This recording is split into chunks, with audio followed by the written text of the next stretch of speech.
de Roberto Fontana Rosa, El extraño caso de Lady Elwood.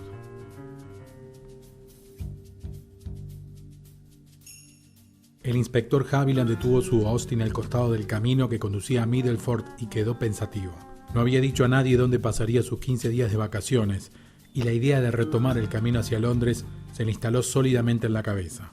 Él tan solo había prometido comunicarse cada 3 días con Scotland Yard en prevención de algún suceso inesperado, como el retorno del destripador de Yorkshire, un ataque nuclear soviético o la fuga de un oso del zoológico. Esa franquicia de manejar a su gusto el contacto con sus superiores tan solo se la concedían a hombres como Emerald L. Haviland, el más eficaz abueso de las fuerzas de seguridad británicas, el detective invicto, como bien lo habían llamado la prensa tras su espectacular esclarecimiento del caso del robo del pony predilecto del príncipe Andrew. En tanto viraba lentamente el volante, una sonrisa apretada en torno al cigarro que sostenían sus labios ensanchó el rostro adusto del inspector.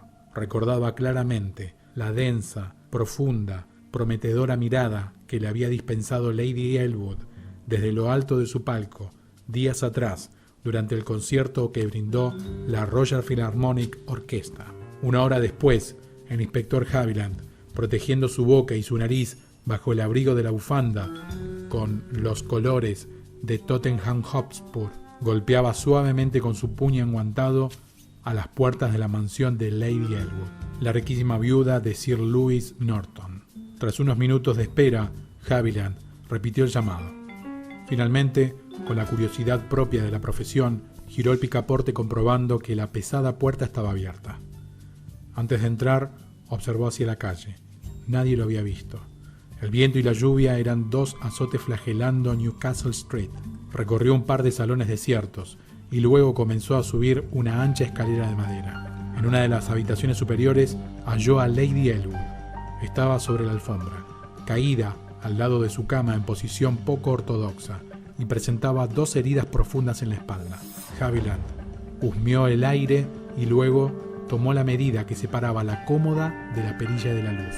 Fue hasta el cenicero y recogió dentro de un sobre las colillas de cigarrillos. Se paró en medio de la habitación, cruzado de brazos y mirando hacia los cerrados ventanales. Meneó la cabeza y silbó suave. Paul, musitó. Finalmente lo hizo. Recordaba el rostro joven e ingenuo de Paul Elwood, sobrino de la viuda, y las habladurías de él y su tía se contaban en ciertos cenáculos. No debe haber abandonado el país aún, dedujo Haviland. Tomará el ferry hacia Francia. Anotó en una pequeña libreta la medida entre la cama y el ropero y constató que la puerta de éste estaba entornada. La abrió. Allí dentro, prácticamente sentado sobre el piso de madera, oculto por la confusión de tapados y pieles, se hallaba el cadáver de Paul Carpentier, estrangulado por una corbata de seda italiana azul con diminutos puntos rojos.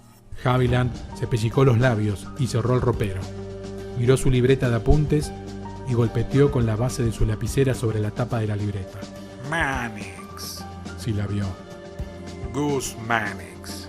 No escapaban a su memoria proverbial los rasgos acentuados de Gus Mannix, profesor de piano de Paul, a quien algunas revistas proclives al escándalo indicaban como antiguo enamorado de Lady Elwood. Los celos, musitó Haviland. Son malos consejeros. Se encaminó hacia el baño. Allí podría detectar huellas dactilares del impetuoso profesor Mannix. Haviland no pudo disimular un rictus de contrariedad cuando junto a la bañera, semitapado por la cortina plástica, encontró el cuerpo del eximio pianista. Entre ceja y ceja, algo más arriba de la congelada expresión de asombro que dibujaban sus ojos, mostraba el orificio pequeño pero nítido de una bala calibre 22. El inspector aspiró hondo y tomó la medida entre el lavabo y el grifo de agua caliente. Estoy ante la obra de un loco, dictaminó. Jerry Ferguson. Nunca había podido olvidar la mirada extraviada del jardinero cuando le explicaba su extraña teoría sobre la doble personalidad de las azaleas y la influencia que ejercían las monocotiledóneas sobre las decisiones del Vaticano. Tampoco nunca había olvidado que Jerry Ferguson le había confiado que atendía a los jardines de Lady Elwood. Sé muy bien dónde estará oculto, se dijo. Sorteando el cadáver de la acaudalada viuda, se dirigió al teléfono. No tenía tono. Observó que se hallaba desconectado.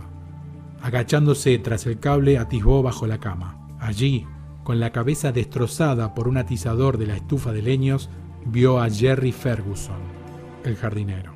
Haviland se frotó suavemente la yema de los dedos, frunció los labios y aprobó un par de veces enérgicamente con su cabeza.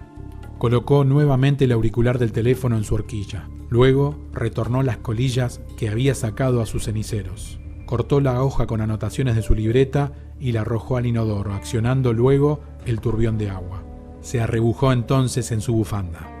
Bajó el ala de su sombrero. Salió de la casa cerrando con cuidado la puerta y subiendo al Austin, retomó el camino hacia Middelford.